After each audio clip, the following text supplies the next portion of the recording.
Ladies and gentlemen, sports fans alike, welcome to another edition of Bill Swirsky Sports Talk Chicago, one of the couple, two, three best podcasts around. So sit back, grab yourself a cold one and a Polish sausage, park your keister in the French room, and listen to Bill Swirsky Sports Talk Chicago. In Chicago, you know that all sports rock. The Bears, Hawks, Bulls, Cubs, and Sox. Pick your favorite, you can choose. As long as the Packers lose. For everything you need to know, it's Bill Swirsky Sports Talk Chicago. Bill Swirsky Sports Talk Chicago. Hey everybody, welcome to another edition of Bill Swirsky Sports Talk Chicago. This is your hosts, Alex and Sean. On this episode, we have all kinds of Cubs winning to talk about, and we will be talking about the breakdown of the Bears' 53-man roster, which was set today. All this and more in this episode of Bill Swirsky Sports Talk Chicago. But first, as always, I'd like to thank our sponsor, the Rockford Ice Hogs. If you're not familiar with the Rockford Ice Hogs, they're the AHL minor league affiliate of the Chicago Blackhawks. What does that mean for you? You get to see the stars of tomorrow today. And you get to see them at family-friendly, affordable prices. Like tickets start like single-digit prices, like $8-9. You could take your whole family and not break the bank. And it's only 90 minutes from the city limits in Rockford, Illinois. And the season starts in just 6 weeks on October 14th. So head on over to icehogs.com. Get yourself some tickets for the upcoming game. Get a jersey, get a hat. Tell them Swirsky Sports sent you. I'm just going to jump right in and say I apologize. Last week we had planned to do a show, and Alex and I were just minutes away from jumping on to record.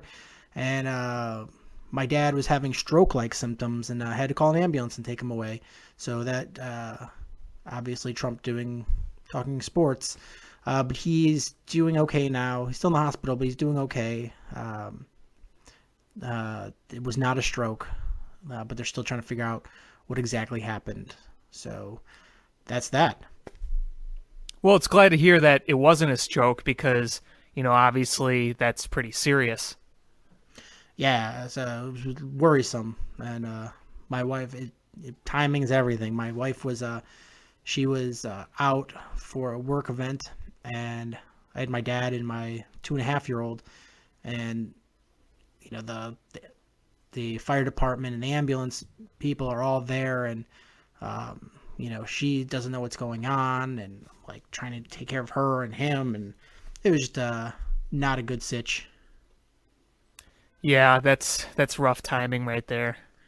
Yeah, but you know what? All's good, so we can get back to talking sports. Lots to talk about. I would like to start with the Cubs, if that's all right with you. Yeah, absolutely. We got tons to talk about, and it's taken definitely a swing in the pendulum from what we would have talked about on the last episode if we would have had it versus now, I think. Yeah, I mean, you look at the way they're playing right now, that they got a nice little win streak going. The last time we talked, wasn't that right before that road trip to Cincinnati and Philly? I think that was before, right? Yeah, and that was 3-3. Yeah, we talked about how they really needed to take advantage of all these last place teams with playing Cincinnati, playing Philadelphia, playing Atlanta, and these bad teams, and the first set was Cincinnati, and they split 4 games, and then they lost the series to Philadelphia, the second worst record in baseball. Yeah, and especially that last game too, where they were up 3-0 early. They had the pitcher on the ropes. They didn't get any more runs. Then they didn't score for the rest of the game and had an absolute meltdown of an inning in the 5th inning. That was really a rough one. I was pretty pissed about that one. Yeah, it was. I mean, it's doubly disastrous for me because my wife's from Philadelphia, so she's a Phillies fan. So I got to hear it from her, when they beat the Cubs, and especially with you've got at the time you had the Brewers. I guess you still have the Brewers breathing down your neck, but you had the Brewers and St. Louis breathing down your neck, and Pittsburgh not far behind either. And you're losing to Cincinnati, and you're losing to the Philadelphia Phillies.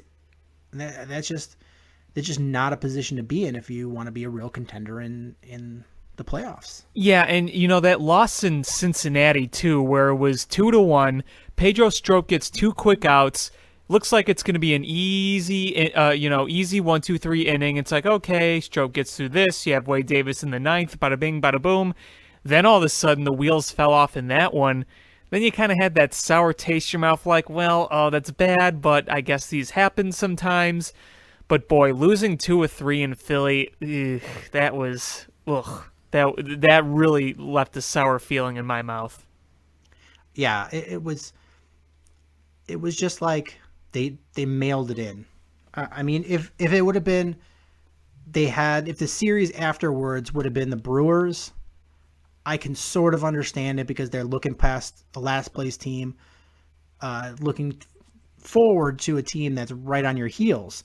I can buy that. That's something I can buy. But afterwards, you're playing Pittsburgh, and I know Pittsburgh's in your division, and I know that they've been playing well up to that point.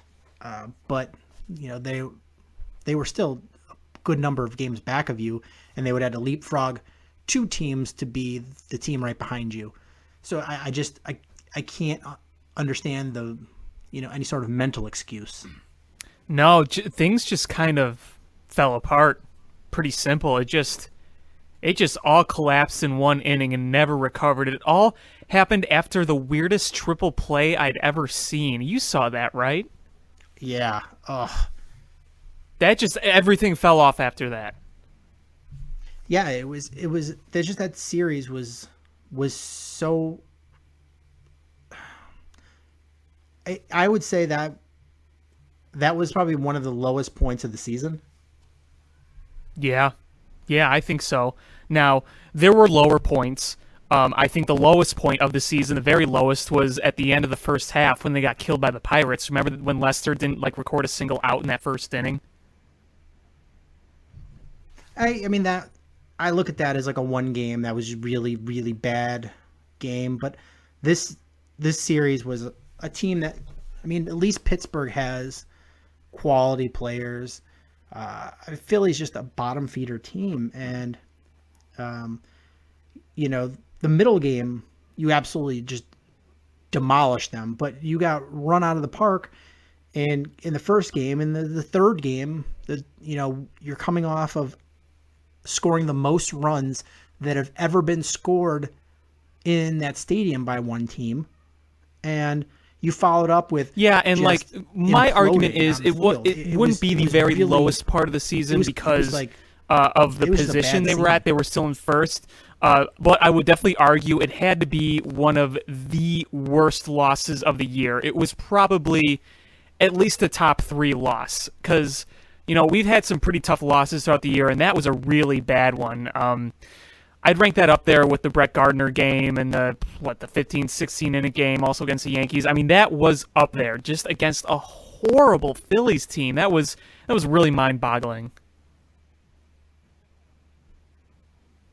Yeah, I was really starting to feel that the Cubs were gonna take and run with this. They had just come off.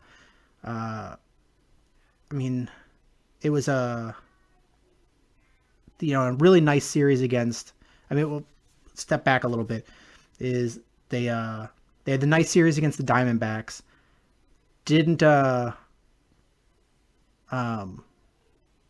play well against the Reds, which was troubling. But then they bounced back and had that nice series against the Blue Jays. And you're like, okay, they got a day off. They come back. Didn't have a great game, but won that first game against Cincinnati. All right. And then you sort of just, fell apart with the rest of that week and those 2 series. It was just a little concerning because the Braves, while they're not the best team, they're a team that has played fairly well this season. The Pirates are another team that has played exceptionally well in some spurts. Didn't they go on like an 8 or 9 game winning streak? not too Yeah, long ago. I think it was a little over a month ago when it looked like they might crawl back into the race, and then things just kind of fell off for them. Yeah, and so it was a little concerning for me, at least, to see that you can't beat these two bottom feeder teams, and you've got two teams that are not great but can pose legitimate threats to you. And we're here where we are now, is they swept the Pirates and looking forward to a possible sweep of the Braves. Yeah, I mean, it really is incredible to see what they've done on this homestand. They've done a little bit of everything. They've scored a lot of runs. For the most part, they've had some very good pitching. They've played some incredible defense. Javier Baez continues to do something crazy, new, and cool every single day. And when I say a little bit of everything, I mean a little bit of everything. Yesterday was a 2-0 win, some great pitching from John Lackey, and today was a 14-12 win, an absolute shootout. I mean, today was one of the weirdest games I ever watched. It was especially weird considering the wind was blowing in. Yeah, it wasn't even one of those games in like late June where the wind's howling out. Yeah, if you would have told me the wind's blowing out or it's got a swirling wind, I'd be like, all right, you never know, because Atlanta's got a couple guys that can really swing the bat, and the Cubs can really power. I believe the Cubs have scored the most runs out of any team in the National League. I think I heard that. I mean, especially the last month, I think they led the league in scoring. But they can definitely put up a lot of runs really quickly. And so if you would have told me that those types of conditions and you'd have this score, I totally buy. It's a small ballpark. The winds are crazy, but the winds were blowing in, and it wasn't the home run balls that were killing it. It was just an odd game, and the Cubs bullpen is still struggling. Well, and here's what really killed it in this game. The leadoff walks. I mean, you just cannot do that. They were walking the first two guys in like every inning from the 7th to the 9th, or letting them get on when it was still a blowout. Like, it was 11-4 when Justin Wilson came in, and Justin Wilson his past few games has been exactly what we were wanting in him. He was like looking great again. He wasn't walking guys. He was striking out a ton of guys. He struck out the side the other 9th to get the win. And we all said, okay, here he is. He just needed to shake off a little rust. Then today he walks the first two guys and gives up a double. And he wasn't even close with a lot of those pitches. And I'm thinking, what are you walking guys for? What are you nibbling for? You're up by so many runs. Just throw strikes. And then when he finally did get close to the zone, the umpire kind of squeezed him. But he had already walked the first guy and was well on to walking the second guy. And it wasn't just Justin Wilson. It was Felix Pena. Koji Urihara comes in and gets the ball just slapped around against him, hanging 87-mile-an-hour fastballs up with no movement. So that wasn't good. It just... The bullpen really, really, really had a rough game today. Yeah, and it really didn't help that umpire Manny Gonzalez had a really tight strike zone for both sides. It definitely put it into a hitter's advantage in that game, because you had to basically throw right down the heart of the plate to get a strike call without a swing. And Justin Wilson has already, since he's come to the Cubs, had a lot of difficulty finding the plate. And today he just didn't have the location, and he had a tight strike zone, and it led to that. And you had Brian Dunsing, who's quietly had a really good season, didn't pitch well, and I'm gonna throw this out there, see what your opinion on is. The most frustrating part of the game for me was you were up by like 8 runs at one point or something. You had to bring in Wade Davis. Yeah. To get this to close out the game. It's not even a save opportunity to close out the game, and now he's not going to be available tomorrow. Yep. I even tweeted. I said, it's obnoxious how he had to come into this game.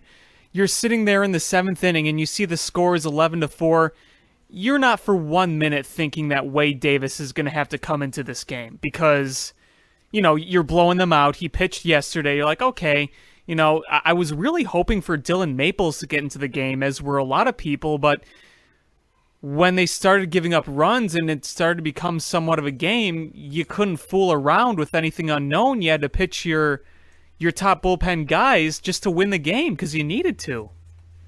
Yeah, I mean, the way the game was going, I just had this sinking feeling that the Braves were going to crawl back into this.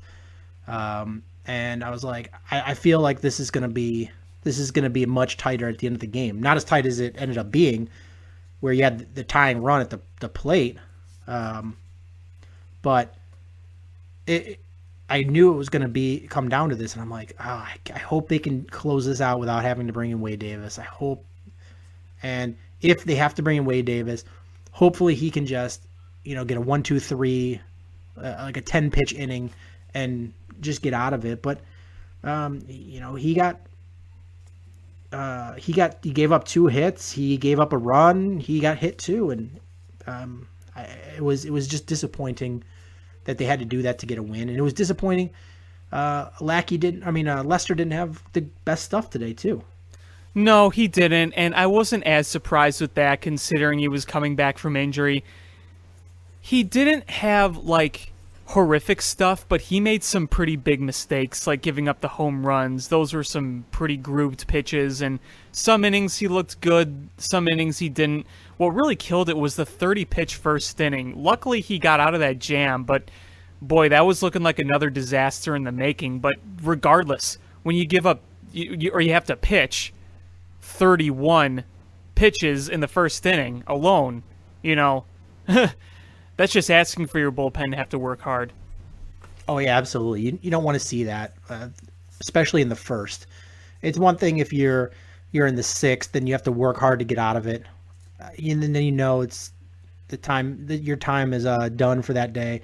But when you're coming off an injury and you're a starting pitcher and giving up that, it's got to be frustrating for the bullpen because they can anticipate it's going to be an early day for them and a long day. Right. And again, like I said, I wanted to see Dylan Maples really bad because I was really excited when they did call him up. I speculated, like many other Cubs fans, speculated that he was going to get the call. And I thought, okay, they're up 11-4. This is the perfect opportunity to bring him in, see what he can do. I thought they would have brought him in early on, but they brought in Hector Rondon, which he did fine, so whatever. Then they brought in Justin Wilson, and that's when things started to go south.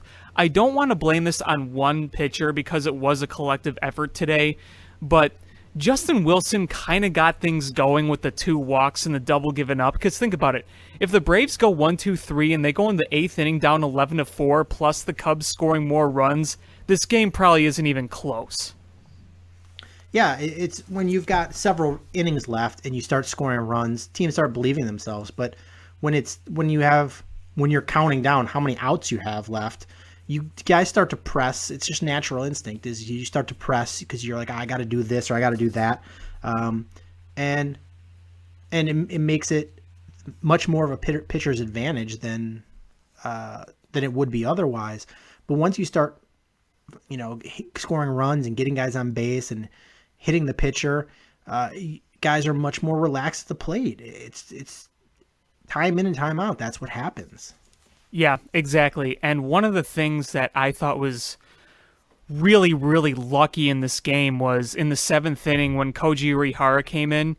He gives up an absolute bullet line drive to, I don't even remember who was batting, but he hit it right at Zobrist, and I think Nick Markakis took off, and it was a double play. Do you remember that play? Do you know what I'm talking about? Yeah, that was huge. I was listening to the radio at that time, and I was driving, and I was like, oh, yes. I was like, because they had line drive, and I was like, I started clenching the steering wheel as I'm driving, and, and it turned into a double play. Well, I was watching that on TV, and when he first swung and I saw the line drive go off his bat, I'm like, well, there's a 2-run single, and now it's a ball game. And then next thing you know, they cut right to Zobrist catching it and throwing to second for the double play, and you can hear just the relieved voice in Len Casper was like, and that'll be a double play. And, just kind of that letting out that release of phew. But, obviously the anxiety would climb again in the later innings. But, I mean, that could have been the difference maker right there. That double play could have completely just wrecked it for the Braves. Absolutely. And there's a lot of things in that game that could have easily made it a Cubs loss. I mean, it ended up being a really close game anyway, but there was just a couple of key things that went the Cubs' way that got them the win. But it was, for being up as many runs as we were in the middle, like the later half of the game, it was still a nerve-wracking game. Yeah, I mean, think about it. The final out was the tying run at the plate, and not only was it the tying run, it was Freddie Freeman, of all people. Yeah, so it was a little too close for comfort for my liking. Hopefully tomorrow they can just take care of business. Yep, I mean, the ideal scenario would be, I know it's a lot to ask out of Mike Montgomery, but he was spectacular against the Pirates his last time. I think he went, 7 innings of shutout ball, or he gave up 1 run. It was a meaningless solo home run. But, he gets a easy game, and hopefully he can kind of replicate that again, because so many people from the bullpen today were used. We know Wade Davis isn't going to be available. I'm sure the Cubs would love to try to get Maples into the game, depending on the situation. I know Strop didn't pitch today, and he's really the only main guy I can think of that didn't pitch today. Yeah, it's going to be interesting to see how Madden handles tomorrow, but it really is what it is. You can't undo the things you did today to have to go so many pitchers in a game where you score 14 runs. I mean, what we're very fortunate, though, even though it was that scenario and we had to burn all that pitching, at least we can say we won. Because that would have been a hell lot worse if we lost. Oh, yeah. It's always the sting when you lose a game where you score 14 runs.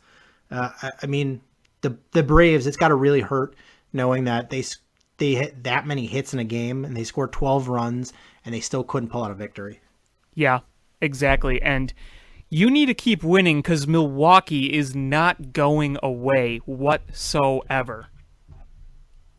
No, they're not. And it's really frustrating is because the Cubs are on, was it 6-game winning streak now? Yes.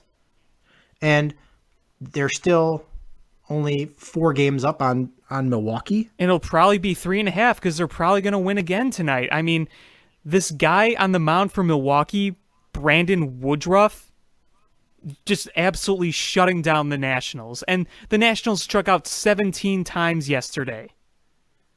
Oh, I know. I saw that. I'm like, the Dodgers, and the thing is the Brewers played the Dodgers and then the Nationals. And you're like, all right, well, the Cubs are going to be able to gain a couple of games here because we're beating the Pirates and the Braves, and they're playing the Dodgers and the Nationals. And nope.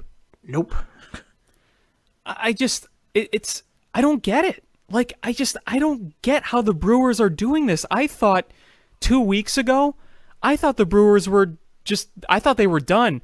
How many times have we said in the second half where it looks like the Brewers are going to be like, okay, yeah, they've fallen down to earth, they're done. And then they rattle off like 5, 6, 7 wins in a row. They've done that several times this year.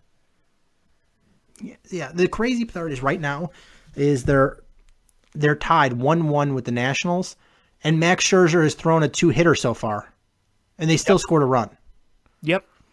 They're scrappy. They find ways to win. I know. It's really setting it up. So the Cubs have tomorrow's game against the Braves. They get 4 more against the Pirates in Pittsburgh. Then it's next weekend. It sets them up for a huge series against the Brewers. I'm going to be at that Friday night game, and I should have all the confidence in the world in this Cubs team. I don't care what anyone says. This Cubs team on paper is far and away better than frickin' Milwaukee. But you know what? I still have that just fear that Milwaukee's going to come in and frustrate the hell out of us. Yeah, I mean, this is the easy part of the schedule for the Cubs. Is you've got these 4 after today or tomorrow. You get 4 against the Pirates. Then you get 3 against the Brewers. You get 1 day off. You get the Mets, St. Louis, Tampa Bay, 4 game set in Milwaukee, 4 game set in St. Louis, and then you finish off the season with 3 against the Reds. Yeah, I mean, here's how I could simply say it: the Cubs beat the Brewers, they win the division. That's it's as simple as that. But it's not as simple as that because, I saw. Did you see the game the other day where they beat the Cardinals by robbing a 2-run home run? Yeah, I saw the highlights. It's infuriating, and you were like, all right, please let the Cardinals come in and slap around the Brewers and beat each other up. And the Cubs win, and these two split a series, and the Cubs games on both teams. That's the ideal situation. It's like when you need the Cardinals to do some winning, they can't do it. I said something about the Cardinals. When you need them to win, they can't win. Oh, yeah. What I said about that game is I think sometimes the whole momentum thing in sports and in baseball is kind of overrated, but that kind of a play to end the game, that's the kind of game you remember when a team goes on a big run. You know what I mean? Yeah, I know perfectly what you're saying is, the thing with sports is momentum, especially in football when they're like, oh, well, they had some momentum and then we got the momentum. I think it's silly, but these are all human beings that play this sport, and a lot of the sport is mental.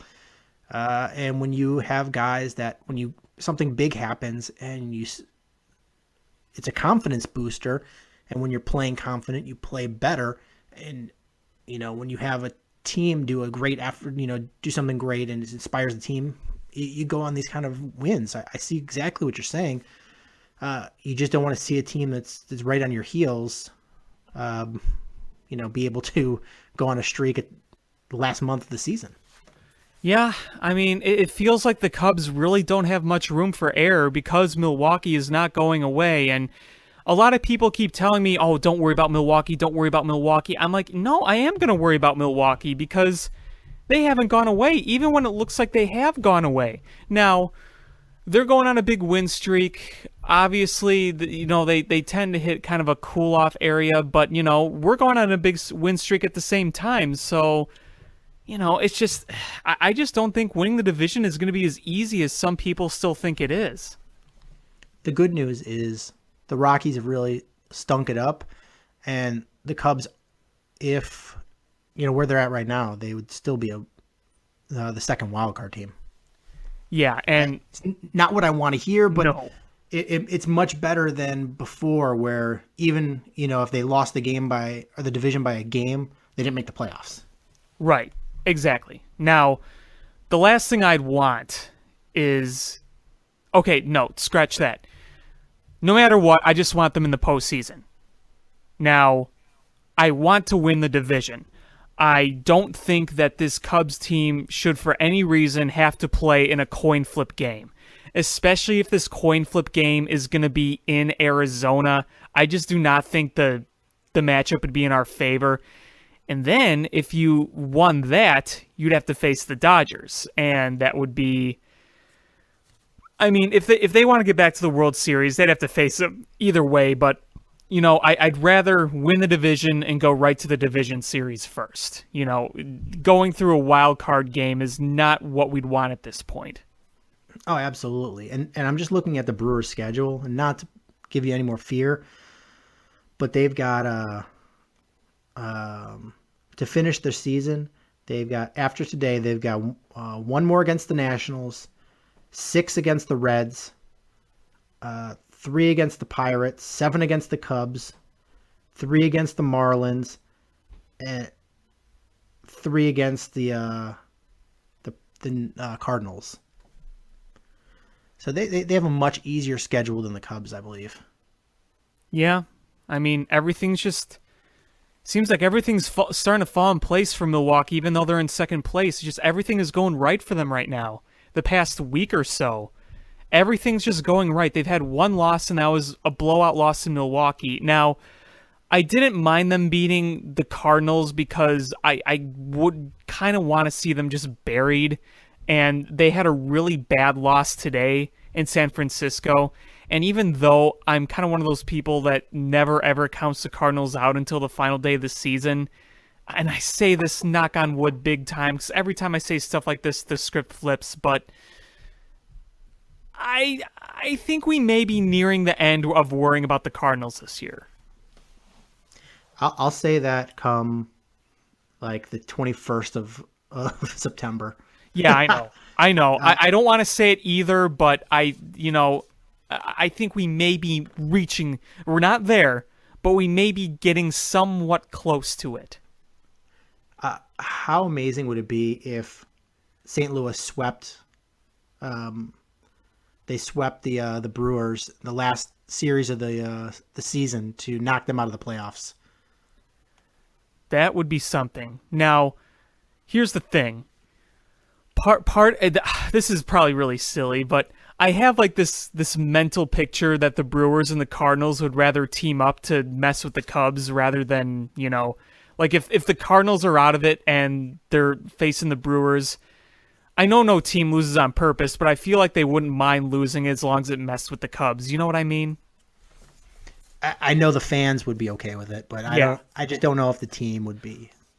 Yeah, no, I mean, you play to win, and we don't know what position the Cardinals are going to be in, and, they're not going to go out there and tank on purpose. I don't believe that anyone would do that, but, from the fans' perspective, I'm sure they'd rather see the Brewers in than the Cubs. Yeah, I mean, and the Cardinals aren't that far out of the wild card, especially with the Rockies just imploding right now. Tanking. It is leaving the door wide open for a bunch of teams. So, there's a lot of room there for a team like even Pittsburgh is not that far out of it. Yeah, I have them in front of me right here, and you're right. It is. The Cardinals are only 4.5 out. I thought they were a little more than that. Miami's only 6 out. Milwaukee will probably be a half a game after this one. Yeah, it's Colorado is just, they had such a giant lead, and it has been evaporated. Yeah, I mean, they've been in a tailspin, and they're probably going to lose again tonight.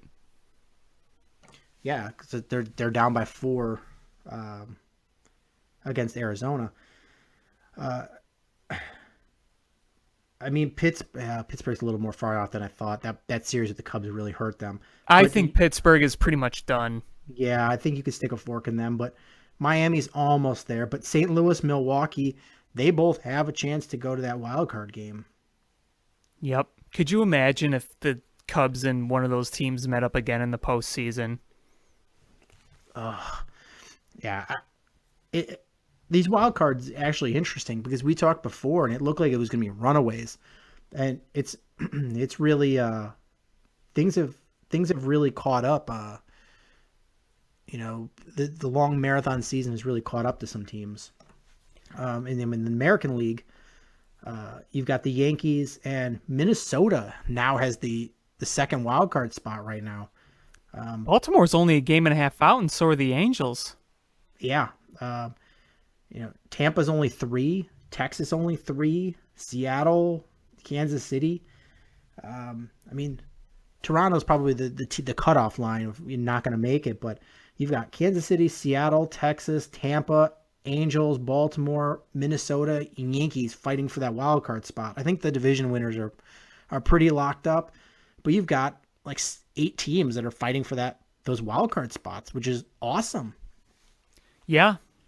Now, if you look at the first wild card teams, the number 1 wild card, it's a lot closer in the American League because the Yankees are only 4.5 up. Or I'm sorry, they're only 1.5 up.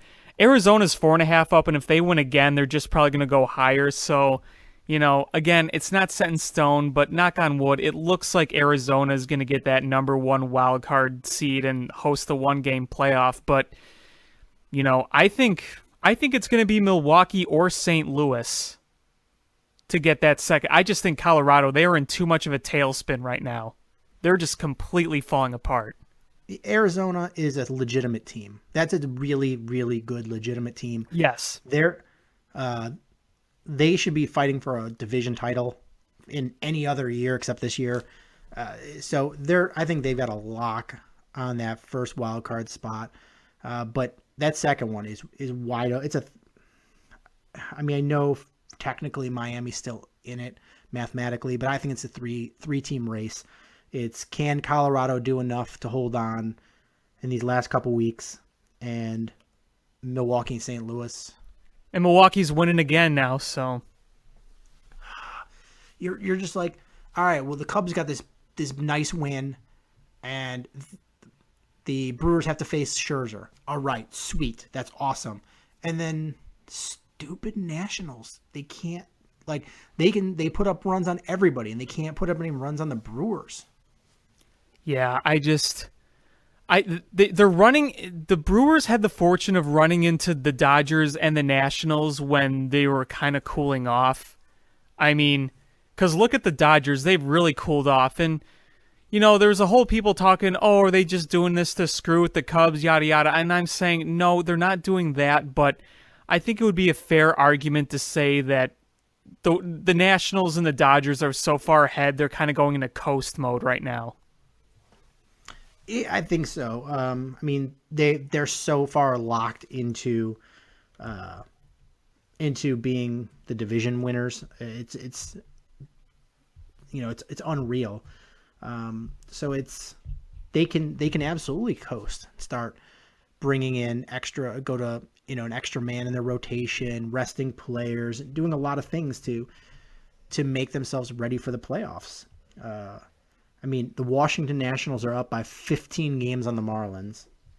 And even though Arizona has a really good record and is a really good team, they're 15 and a half games behind the Dodgers. Yeah, that's ridiculous. So, and that's after the Dodgers have gone 3-7 over their last 10. And Arizona is 9-1 over their last 10. Yeah. Yeah, Arizona was kind of cooling off there for a bit, but now they're kind of reestablishing themselves as the top wild card team and winning a lot of these games and winning them good. And of course, I just saw the double that put Milwaukee ahead. It was literally a shot down the line that went about an inch over Zimmerman's glove. So everything's just falling in for them right now. And then Daniel Murphy was backing up the play. He should have just played it on a hop. He was right behind him, and it scooted under his glove. That let the Milwaukee to score. So frustrating. Yeah. But it's nice that the Cubs right now are playing well in all phases of the game. It was my anniversary the other day, and my wife and I were out, and the Cubs game against the Pirates was on, the one that was it 17-3 or whatever. Mm-hmm. And they when we got to the restaurant, they had the TV on in one of the rooms, and I could see it, and they were down 2-1 at that point. I'm like, they're going down to Cubs 500 baseball, and suddenly they start putting some runs up, and that game for me was probably the best all-around game I've seen from the Cubs in a long time. Yeah. Because you saw some stellar defensive plays, back-to-back plays by John Jay in center field. And you saw great bats, and for the most part, you saw some really good pitching from Quintana. Yeah, you saw that really kind of fluky first inning where there was a bloop, a grounder off his foot, and then he hit two guys. But after that, he was in full domination mode. I think he struck out like 9 guys in 6 innings. That's pretty darn good. His curveball was working. His fastball was hitting 94. He was locating it well. He really did a great job. Yeah, it's got to be a new experience for him to be pitching with such a lead. I don't think he ever pitched with that big of a lead in his whole entire career with the White Sox. Yeah, I mean, probably not. I mean, he got an RBI single himself too. Did you see that? I did. And so it was just a really good game. And that's really what I wanted to see from the Cubs is you'll see games where you have a great pitching outing. You see great games where they'll make a couple defensive plays. You'll see a game where the bats come alive. But to see those all come together at the same time is encouraging, especially when it's 1 month left in the season. Yeah, exactly. This also creates more time for more interesting conversations about pitching rotation and whatnot. And even though it's not quite as definite as it was last year at this time about postseason play, it's looking pretty good now. But it's still time to start talking about some of that stuff. And Jose Quintana is highly involved in the conversation. Yeah, and it's starting to get interesting talking about the rotation, especially after this week, because you saw a gem thrown by John Lackey, something I didn't even think was in him anymore. Hendricks had a great game, other than one really bad pitch. Arrieta has looked good. More than good. He's been great. Yeah, you have Montgomery, who has pitched really well. You're starting to see rotation form, and Quintana has started off great, had a few rough outings, and had a really good last outing. So you're starting to see the pitching rotation look like something that could be really big come the playoffs. Yeah, absolutely. And you remember last year how they were in a 6-man rotation. What was it? Pretty much through most of September. I don't even remember. Yeah, definitely. It was. I think it might even started in late August. It might have, because by that time it was obvious who was winning the division. Yeah, I mean, I know certain pitching coaches were not happy about the 6-man rotation, but it made sense, and we saw the results. We see what happens when when Jake Arrieta hits a wall. We saw that in 2015, where he looked like Bob Gibson, and then he pitches in the 1-game wild card against the Pirates, and looked. I mean, he did okay, but he looked mortal. Yeah. So you've got to really give these guys some rest, because they pitched a lot of games last year, from the regular season through the whole postseason into the World Series, had a short off season comparatively, and then having a really struggle through this season to get to the point where they're at now, where hopefully they can go on to win the division. But and they're hoping for another long run in the playoffs. And these are not spring chickens you've got there. I mean, Lackey's almost 40. Lester's in his mid-30s. Arrieta's in his late 30s, mid to late 30s. Hendricks is young. Arrieta, did you say? Young. Yeah, isn't he 34? I think he's 33. Okay, he's in his 30s. Yeah.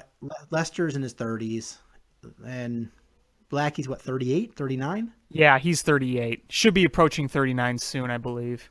I mean, you got Hendricks and Quintana, who are young, but it's definitely got some guys with some miles on them, and you gotta be able to give them some rest.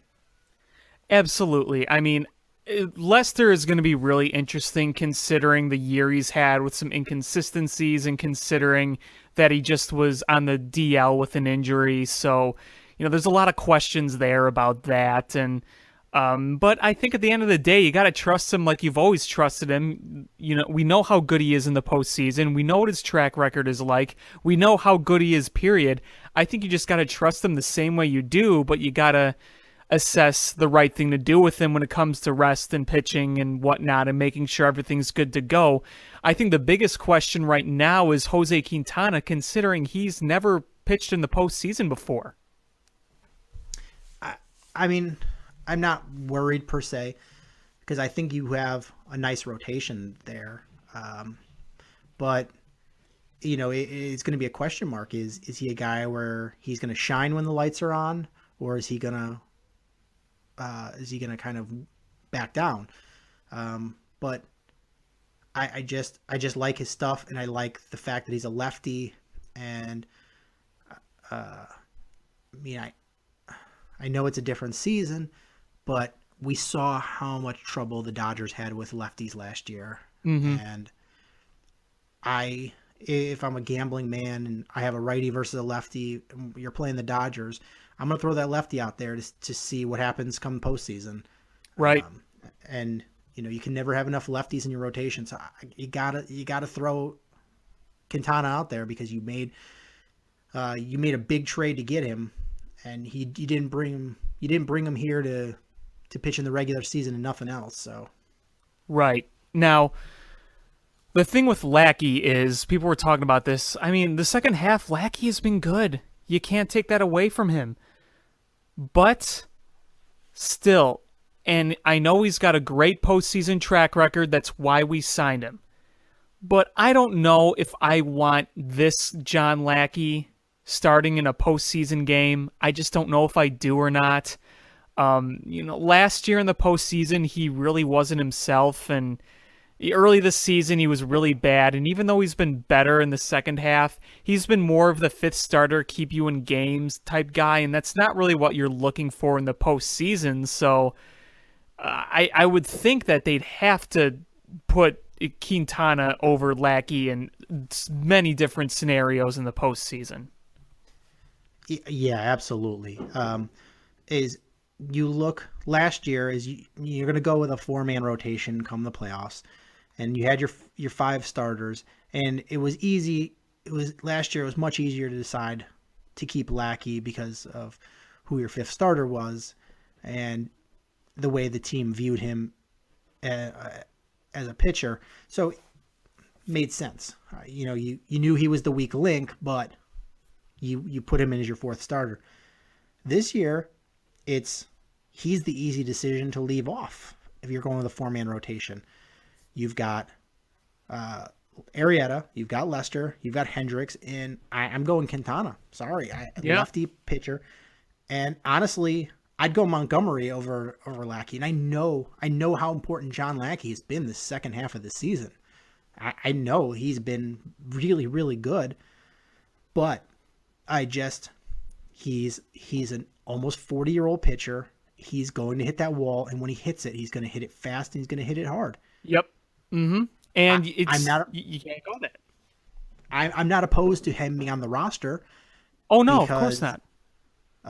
If you have a game where Lester just implodes and gives up 7 runs in the first inning, he's a guy that can pitch you 5 innings. He can do that and not burn out your bullpen. Or if you need long relief. He's a guy that's he's done it in the postseason.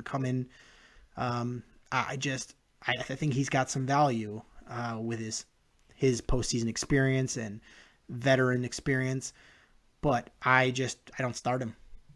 Yeah, exactly. I mean, maybe you have him in the bullpen where if you need to kind of bring him in for a long-term relief type deal, because you remember the postseason is a very different animal, and pitchers usually these days have a much shorter leash in the postseason. If it's a close game at any sign of trouble, they're getting the yank. So having him as kind of a backup piece in there, I think would be a good thing to have. But when it comes to starting, no.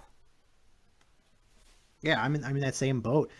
Like I said, he's looked great, but there's been the first half of the season he looked like dog turds, and he's just turned it around. I don't believe he's found the fountain of youth, but so you gotta if you're gonna make me trust him in the postseason as a starter, you got to be able to verbally explain what the difference was in the first half and the second half.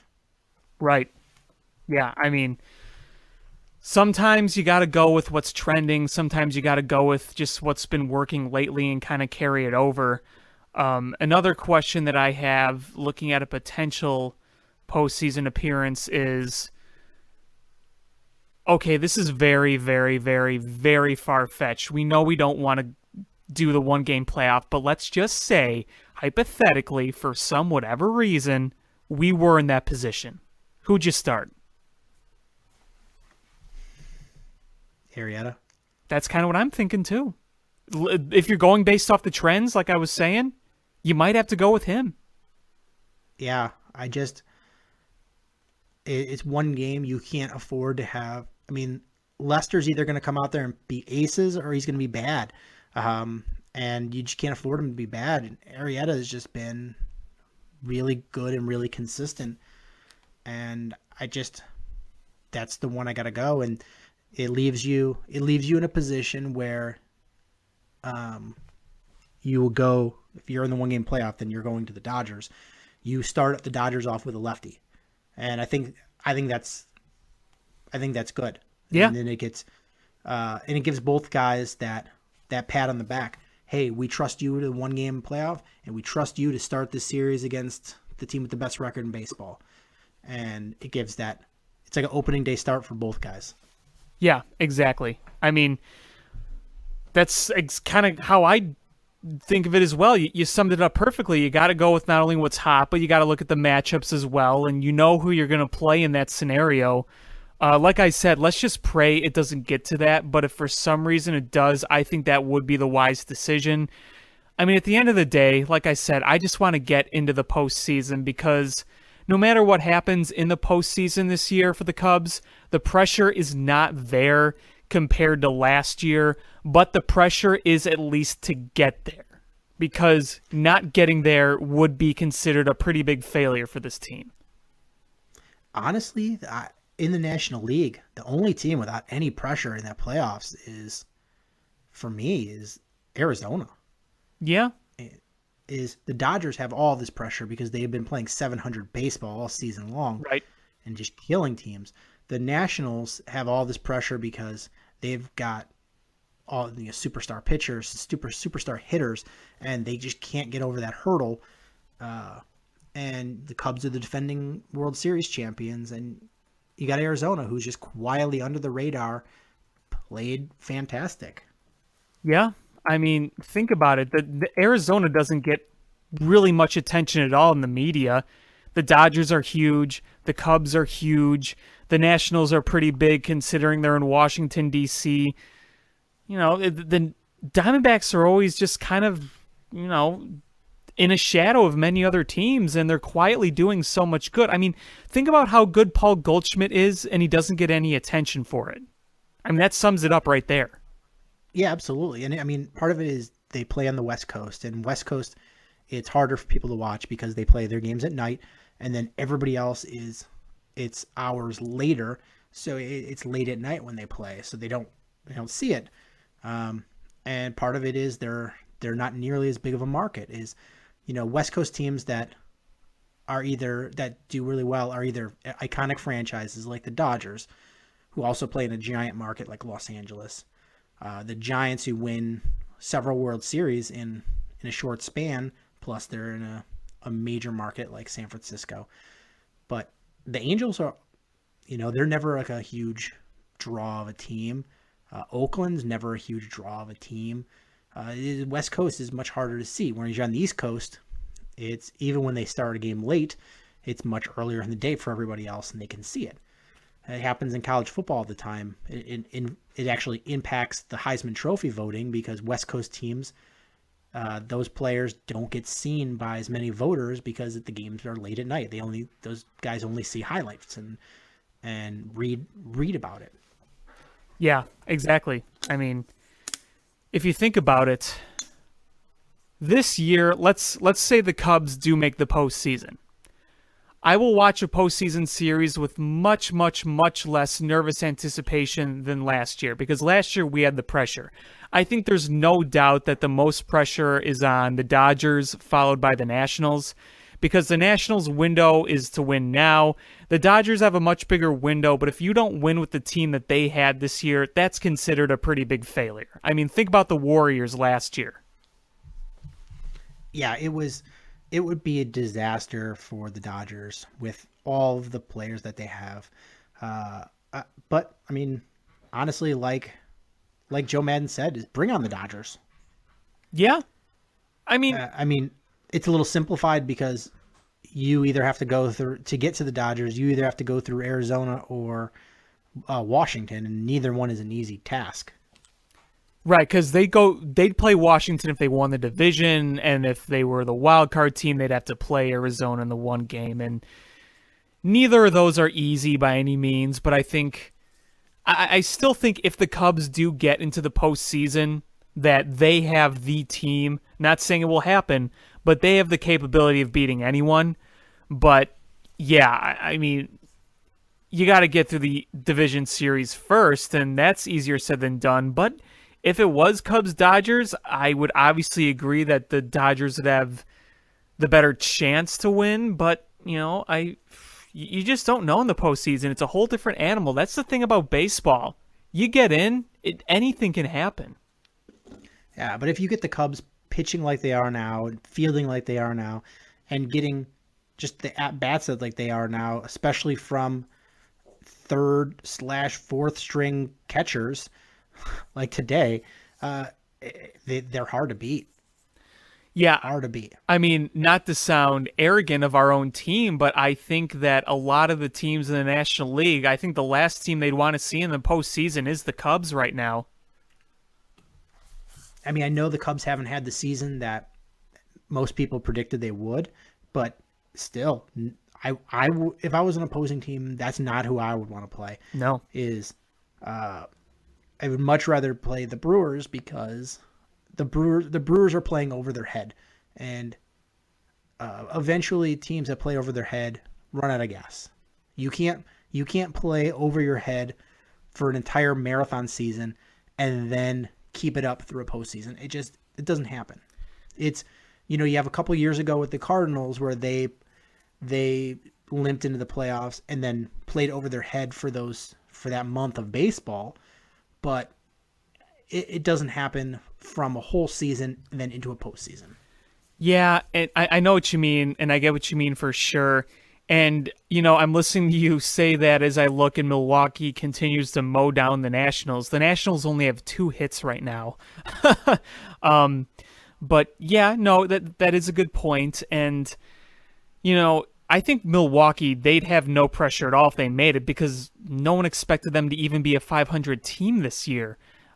So I think the mentality of having no pressure can go longer than people think it does. Because, yeah, the Cubs had all the pressure in the world and they still won the World Series. But, that's because they're just a really good and strong team. But you look at a lot of those teams that get in and they start to get hot, they think, well, we're the ones who snuck in, so we're going to try to, enforce the pressure on the other teams that we're playing who have been in there a while and are expected to win, and sometimes that can play to your advantage. I absolutely agree. Absolutely agree. I got to tell you before we go to our next point, I'm sorry. I'm worried about this Brewers team right now. I mean, right now they're playing incredible baseball, and everyone keeps telling me to stop worrying about them and that since the curse is over, we shouldn't worry about falling apart. But this Brewers team, they're going to be so motivated to beat the Cubs in this upcoming series and beyond. They're going to really want to take it to us. And I'm going to admit I'm a little worried about it. I'm going to put it this way. I'm going to remain calm, and I'm going to make my decision whether or not to worry when we do the next show. Because by that time, they'll have already had a couple in the game. They'll had one more week of baseball. They'll have, finished. If we do it Sunday night, they'll finish the series against the Brewers. and I can make my decision. Because if they go and dominate Pittsburgh like they did this week, and if they take 2 of 3, even if they take 2 of 3 from the Brewers, which I would be really happy with, is you're gaining at least a game on them. And if you're up by 4.5 games with 3 weeks left, and in those 3 weeks you got 4 games against that other team, it's really hard. It's really hard to sweep a 4-game series. And so I'm not that worried because it's a 3-week sprint at that point. Oh, I think that the Washington just tied it. So Nice. If Washington can pull this game out, and the Cubs beat up on Pittsburgh like they did this past week, I think the Cubs have an amazing chance.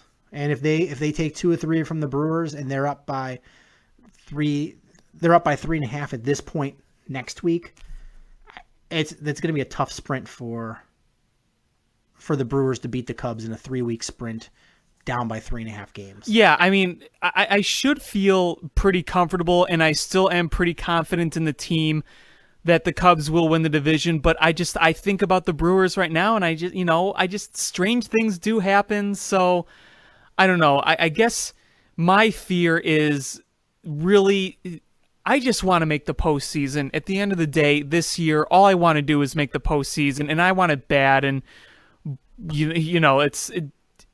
I think that pretty much speaks for itself right there. But you're right. You're absolutely right. And we could be sitting here at this time or Sunday of next week, and we can be pretty much locking down the division and talking about the postseason. We very well could be. I don't know. I'm taking kind of a somewhat cautious approach here because, I don't know. The Brewers they're a very interesting and weird team. So we'll see. Yeah, I mean, they're counting on guys like that you've never heard of to pitch lights out and shut down powerhouse teams on a consistent basis, and eventually it's going to catch up to them. Mm-hmm. That's fair. I think a lot of people feel the same way. It's one thing if you have one pitcher just when the lights get big and bright, they turn it on, but if they have a whole rotation of guys that do that at the same time, it's just without a track record of it and just come from out of the blue to do it. I can't buy that happening. And the lights are starting to get bigger. People are starting to focus on, instead of, every team, they're focusing on these handful of teams. And as every week goes down, another team's going to get knocked out of the playoffs, and people are going to focus on smaller and smaller group of teams until they're focusing directly on the Milwaukee Brewers. And we'll see how those young kids play when the lights are big. Yeah, no, that's very true. And look, throughout all this, I do want to credit Milwaukee for doing what they've done this year. They're defying the expectations. They got some really good young players, and I think that their future is incredibly bright. And, I think they will be a competition in years to come. It's so mind-boggling when it's happening already on a roster that you really wouldn't look and say that they'd be doing. Now, I did expect them to be improved this year, just not at this rate. But, at the end of the day, I got to give them some credit. So, good for them. I just really, really, really, really hope the Cubs can take care of business against the Brewers because I love the way the Cubs are trending right now. They're playing some great baseball. It's just, this 2017 season has just been so crazy. Hitting is contagious in baseball. If you see Kyle Schwarber start hitting the ball this week, you can count on this team is running away with the division, even at this point. Because if you can get a guy that's struggling that mightily to start just clobbering the ball, it's really going to be hard for teams to compete. But, the Brewers, you're right. You got to give them a lot of credit. They have played really well this season. And they played over their head, and part of it is the Cubs left the door open for them, and by not playing well the first half of the season. So part of it is the Cubs left that door open. But realistically, this is the Cubs division, and anything that happens, if any other team other than the Cubs wins this division this year, it's the Cubs' fault Yeah. for not winning it. Yeah. I mean, the truth of the matter is the Cubs control their own destiny right now. Absolutely. I mean, they've controlled their destiny since opening game. They're a team that's far and away the most gifted and talented team in the division, and they haven't played up to it for most of the season. And so if they don't make the playoffs this year, they have nobody to blame but themselves. Yeah. And they are up by 3.5 games right now. Or is it 4 games then? 4 technically pending. right now since the game isn't over. But it'll either be 4.5 or 3.5 in a couple of hours. They have a lead with 1 month left in the season. They have all the cards. They control everything, and they have 7 games against the team that's right behind them. Right, and I mean that can either win it or make it very difficult because, like I said earlier, they win those games, they win a majority of those games, it's over. It's completely over. So, like you said, they got to control themselves. Honestly, of those 7 games, even if the Cubs win 3, I think they win this division because the Brewers need to win both of those series, Right. to win this division. They can't battle back and forth and come up with a draw against the Cubs. They need to beat the Cubs. And the Cubs don't need to beat the Brewers. The Cubs need to just draw even with the Brewers. And the Brewers need to beat the Cubs. It's got to be a hard position for the Brewers to be in because they've got to beat the champs to be the champs. If they split a 4-game series 2-2, that doesn't do the Brewers any good, and that does the Cubs all kinds of good.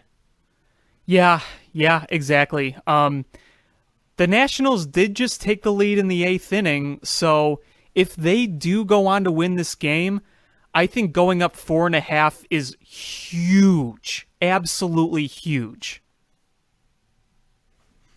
Yeah, I mean, it's absolutely huge. I mean, that would be amazing for the Cubs. Yeah. But there's one more thing I want to talk about in baseball, and it's not really Cubs related per se, but it was something that I heard about and I kind of looked up just because of the team they're playing.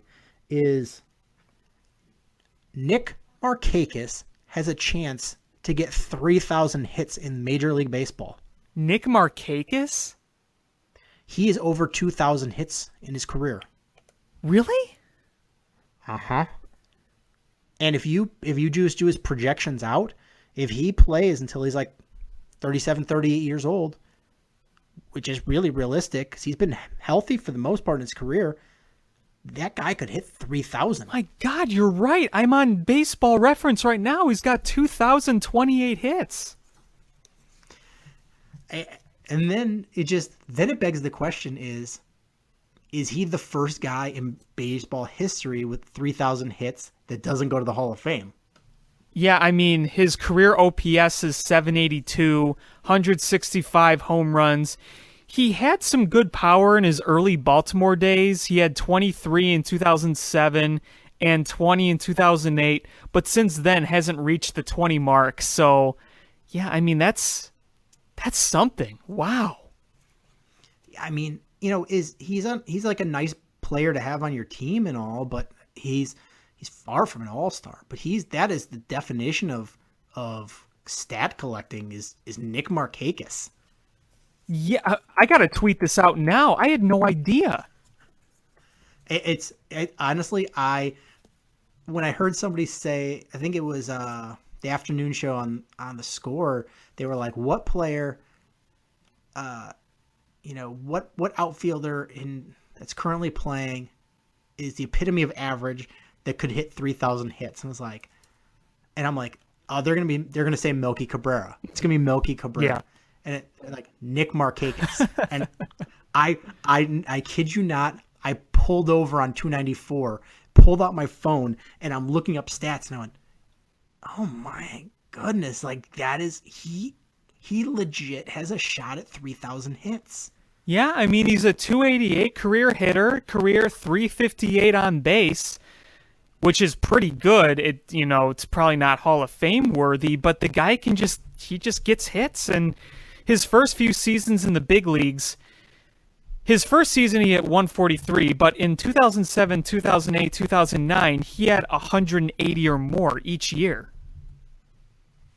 Yeah, I mean, if this guy stays healthy, that's a stat that a guy will go for and stay in the league for, especially if he's getting paid.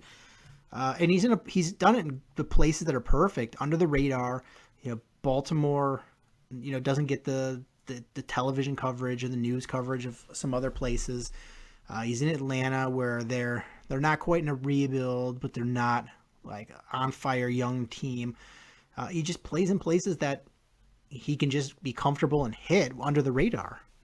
Yeah, I mean, you got to give him credit, especially considering how he can kind of just string together a nice game of 2-3 hits, and you're thinking, oh, Nick Markakis, you're giving it up to Nick Markakis, and then you see, wow, he's actually a pretty good hitter. Yeah, I mean, he averages over 162 games, over 180 hits a game.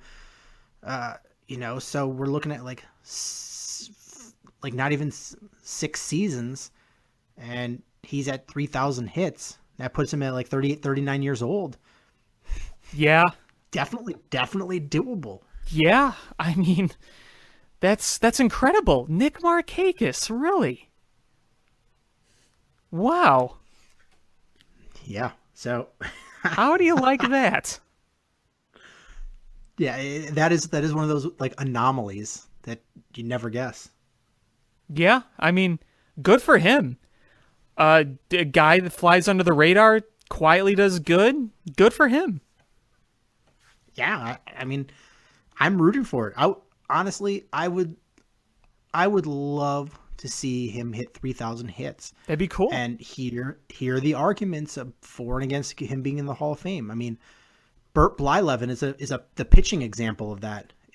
Was Burt Blyleven like this stud that you were like, definitely he's taken my team to the World Series. He's an all-time great pitcher. If you have a one game, you have to win. Who's your starting pitcher? Burt Blyleven. But he persevered for years and years and won 300 games. Yep. Mm-hmm. And it's people are like, well, they're stat collectors. If it's not easy to be a stat collector. Not at all. If you could just hang on long enough and that's all you do is hang on to win 300 games in baseball or get 3,000 hits, there'd be a lot more people that did it. Absolutely. I mean, think about the whole factor of injuries and just the toll that time can take on you while playing a sport and where you play, what environment. There are so many little factors that go into that where that affects people differently. And the fact that some people can do that for such a long time, that's really, really admirable. Yeah, I mean, if stat collecting was so easy, Sam Rice wouldn't ended up at 2,987 hits. Right. Frank Robinson wouldn't have wound up with 2,943. Barry Bonds wouldn't have wound up with 2,930. Barry Bonds is the ultimate. He would not have ended up 65 hits short of 3,000. It's not easy to hang on. No, it is not. It's difficult. We'll talk about tonight is the Chicago Bears had their last preseason game, and today was the day to cut down to 53-man roster. In previous seasons, you went from 90 players you have, and you'd cut down to like 75 and cut down to like 65 and then get down to 53. But this season they moved to a system where you cut down from however many you have to 53. by this date and this time, and that was today at 3:00 this afternoon.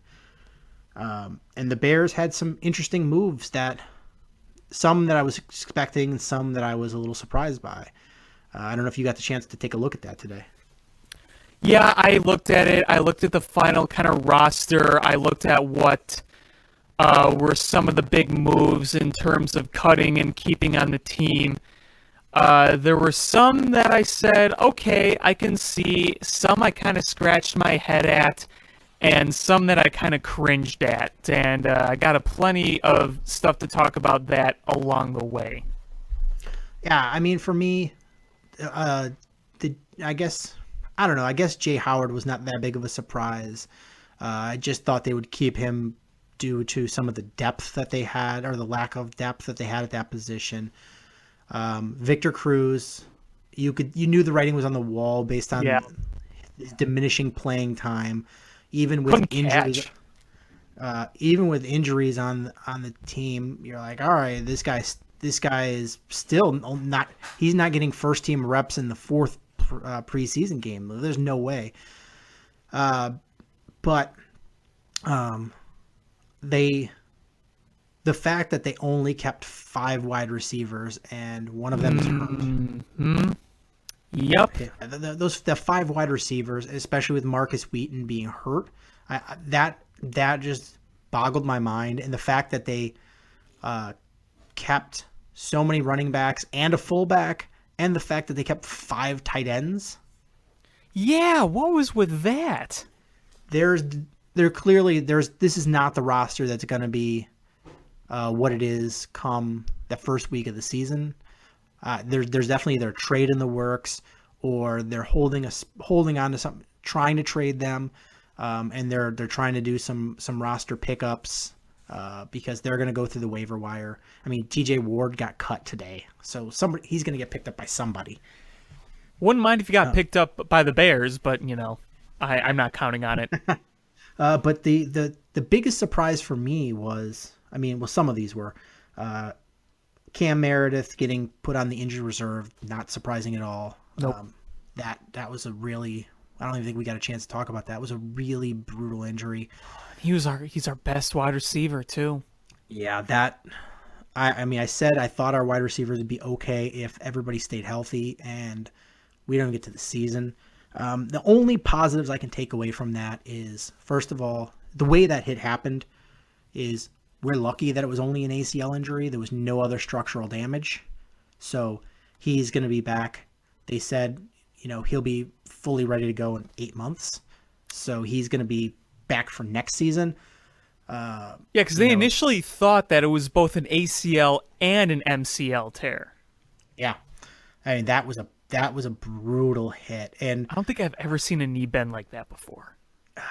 I have, but it was, oh my God. He was a running back that played for Louisville, and he ended up playing for the Bears for a couple seasons. I can't think of his name, but he had this injury where his knee just went backwards the wrong way. So I never seen that. And it was like a really, really long recovery process because there was so much structural damage. And that's my big fear with Cam Meredith, is he was going to have permanent damage. And it doesn't seem like it's going to be the case. And it's not going to cost him any time next year.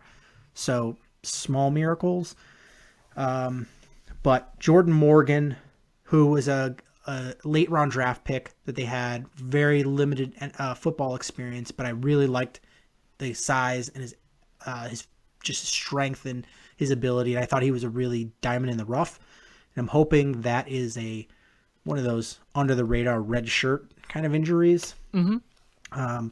Chris Brzezinski, injured reserve, which I don't care because any reason to get him off the roster.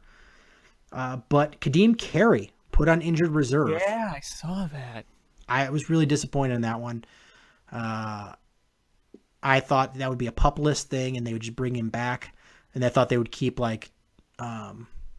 Jeremy Langford and then cut him at when Kadeem Carey was back. But apparently that's not going to be the situation.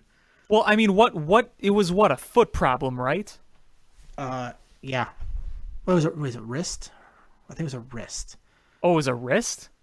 Yeah, now I could look it up. But it was an injury where they, in that third preseason game, and you're like, all right, I'm not that worried about it. And then they were like, oh, it's going to be a couple of week injury, and I'm like, okay, that's a little more worrisome. And then I'm like, that's at least going to open the door for Jeremy Langford.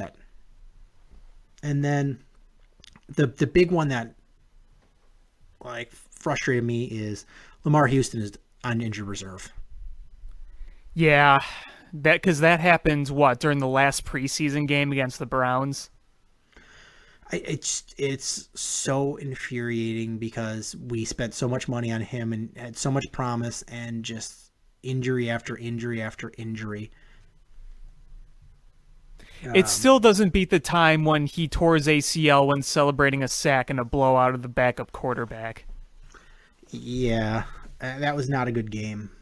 But yeah, so the breakdown of this roster is really weird, which makes me think that there's going to be a lot of scouring of the waiver wire, like there was last year, to try to patch some holes that they have, like legitimate holes. Yeah. They surprisingly kept 3 quarterbacks. They somehow feel that there's a need to have Mark Sanchez on this team. They kept 4 running backs. Benny Cunningham, I was not shocked. Jeremy Langford, a little bit shocked. Tariq Cohen and Jordan Howard, no shock at all. Obvious ones. They kept a fullback, Michael Burton. I was kind of surprised. I'm like, really? They kept a fullback? If you would have, no way if you would have told me, 6 months ago, the Bears were going to go into the season with a fullback, get out of here. They might carry one couple of weeks and then put him, cut him and then sign him off the street again. But they're not going to start the season with a fullback. No. And there they are with a fullback. 5 wide receivers, and one of them is Josh Bellamy, who's just basically a special teamer. He's only a special teamer. Wasn't surprised by White. Wasn't surprised by Wright. Wasn't surprised by Thompson or Wheaton. But yeah, I don't. I was really shocked, especially with Kevin White's injury history and Marcus Wheaton currently being hurt and Kendall Wright's injury history, and Josh Bellamy he's a very, very good special teams player, but we saw how not good of a wide receiver he is, that you were going to keep 6. And right. I was like, Tanner Gentry has a job. He's going to make this team. Nope. What that I really don't understand. That was the biggest question I was asking, is how he did not have a job on this team. I mean, I know that they want to bring him back to the practice squad, but there's going to be a lot of teams that saw what he did they're going to bring him in. Who knows if he clears waivers? Yeah, I just think that's so stupid. I don't get what their thought process is behind that. I don't either. I mean, I can't speak for the Bears. The only thing I can think of is either they have a trade that they're trying to work out, or they see something on the waiver wires that they're interested in. Maybe. I just can't see what it is otherwise, because nothing else makes sense. He did everything he was asked of, and he just never got reps higher up than you did. So I expected him to be a bottom of the 6th wide receiver, but especially with Victor Cruz looking terrible and Cam Meredith's injury, that if Victor Cruz looked halfway decent and Cam Meredith didn't get hurt, all right, I see Tanner Gentry not making his team. Right. But if those two things happen and you only you carry basically 4 wide receivers on this roster, I'm flabbergasted.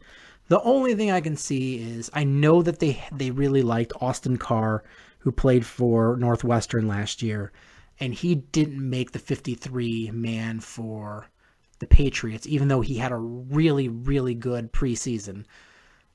Maybe they try to bring him in. Maybe they see him as having more upside than Tanner Gentry. I don't know. I don't know where they go from here. Yeah, I mean, because let's take a look and kind of sum this up.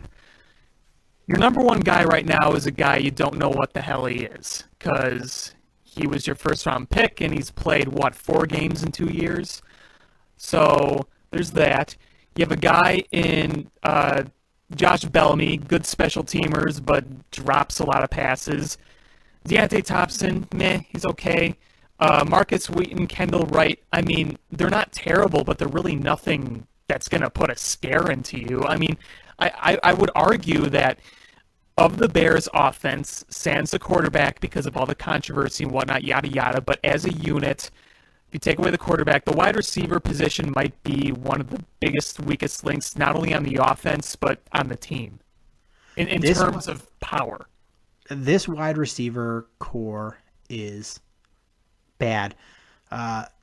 This is the reason why I said you pay Alshon Jeffrey whatever, franchise him, bring him in on a 1-year deal or prove it deal, whatever the case may be, because although he's been very disappointing, he is insurance if one of those guys gets hurt.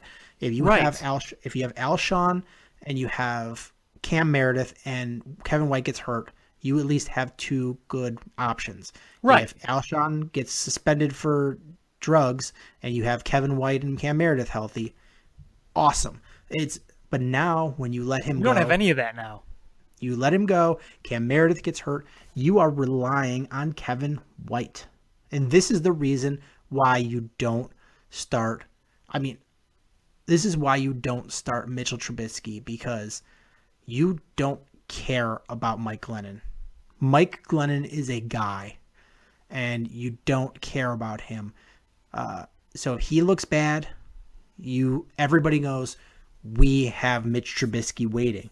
But you don't want to go out there and have Mitch Trubisky throw to Josh Bellamy and Kendall Wright and Deontay Thompson and have him look bad, because he is going to be the savior of everybody's jobs. Mike Glennon, if Mike Glennon stinks, everybody goes, well, you know what? He's just that guy. It's the placeholder until Mitch Trubisky comes. So I don't know, but they kept 5 tight ends, and that means they didn't want to cut somebody because there was teams interested in somebody that they didn't want to just hand him over, that they're hoping to make a trade, because Deion Sims, Zach Miller, Adam Shaheen are your 3 guys. You're carrying Daniel Brown and Ben Broniker for I don't know what, because there's only so many tight ends you can have on a field at one time. Right, exactly. And we knew that Miller and Shaheen and Sims, we didn't really have much doubt of any 3 of those guys. No, and we didn't have doubt before the preseason games started. And after the preseason games were over, they gave us no reason to doubt that those were the 3 guys.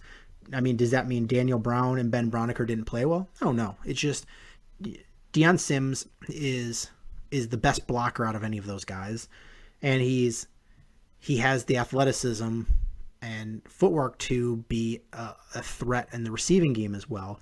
Zach Miller is your best receiving tight end right now. Adam Shaheen he's a big mismatch that you put a fairly high draft pick on. And Daniel Brown and Ben Broniker are just okay guys. Tell me, Adam Shaheen, what do you think of him right now? Based on what you saw in the preseason, what do you think? I'm very impressed. I was expecting to see a lot of mistakes because he's coming from, I know some people will say, it doesn't matter what program you come from, football is football. But this is a much bigger stage. The talent level is different. The speed of the game is different.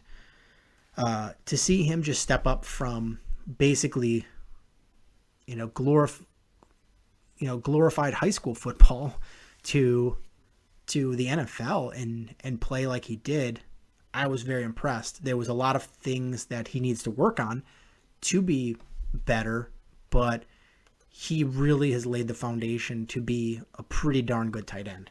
So you're not too worried about the drops right now. You think that'll just kind of come with more experience?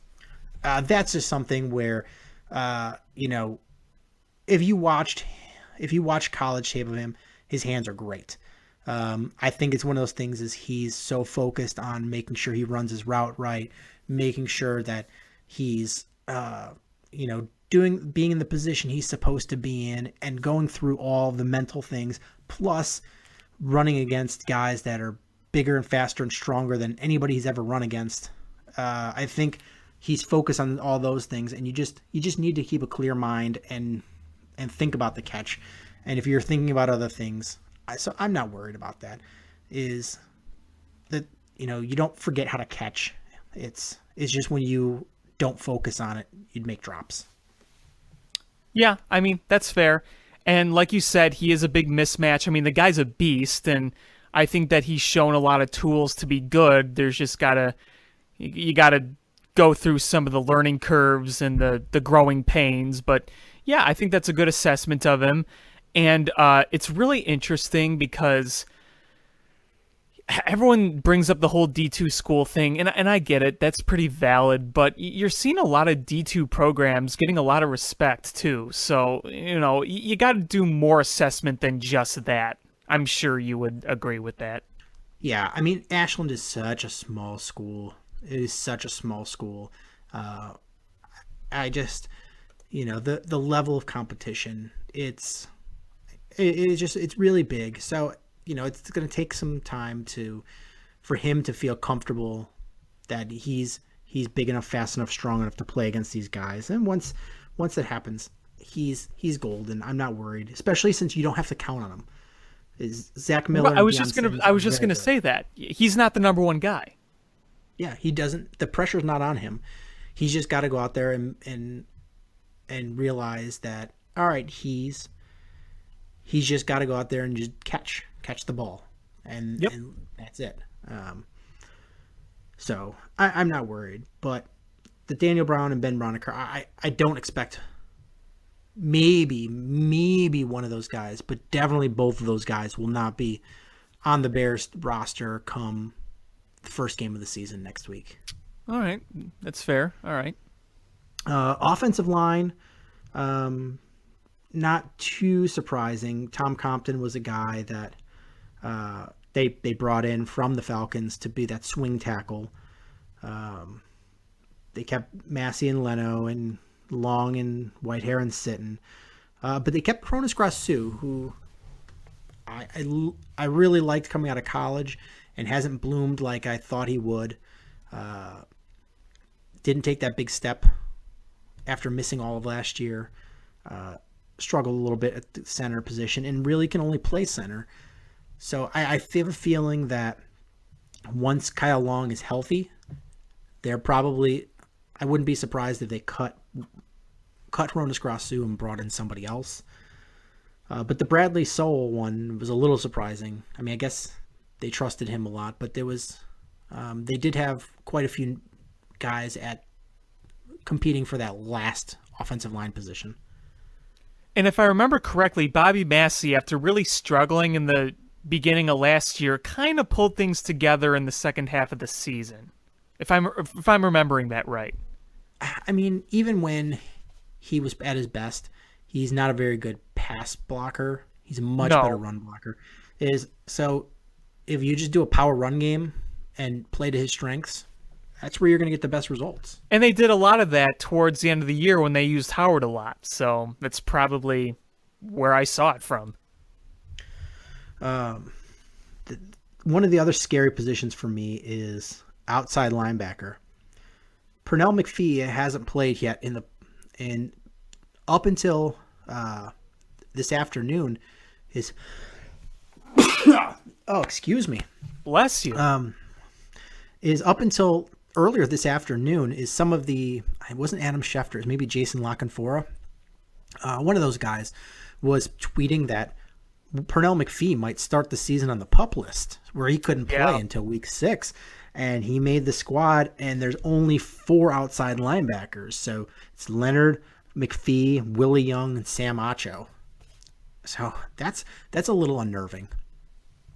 You know, I for one am high on Leonard Floyd having a good year this year. That's just me, but you know, I see where you're getting at. Yeah, I mean, outside linebacker is in a 3-4 and a defensive end in a 4-3. Those are like rotational positions, Right. Even if you have a superstar in there, you bring him out because you expend a lot of energy you just going after the quarterback. So, you need 4 healthy, able-bodied guys. So if Pernell McPhee is not ready to play, you are really limiting yourself. No, And that's a very position where good point. Yes. And that's a position where there's not a lot of guys just available.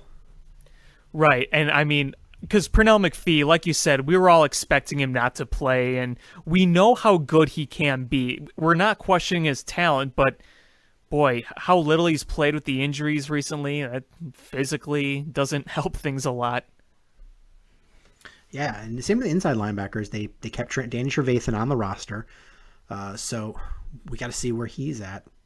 But if he's healthy, I like the inside linebacker core: Christian Jones, Nick Kwiatkowski, Jarrell Freeman, and Danny Trevathan.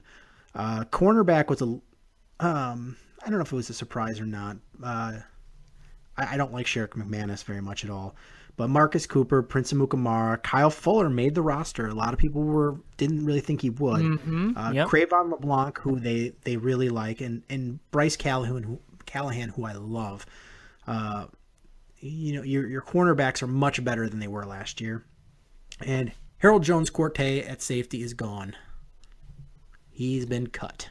So when I saw that news, I'm like, Sean's probably celebrating right now.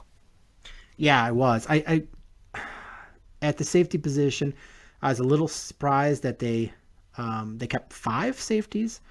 I mean, the names not necessarily. I figured Harold Jones-Corte would have been made just because of his starting experience, but the coaching staff sees something in Deion Bush that I don't.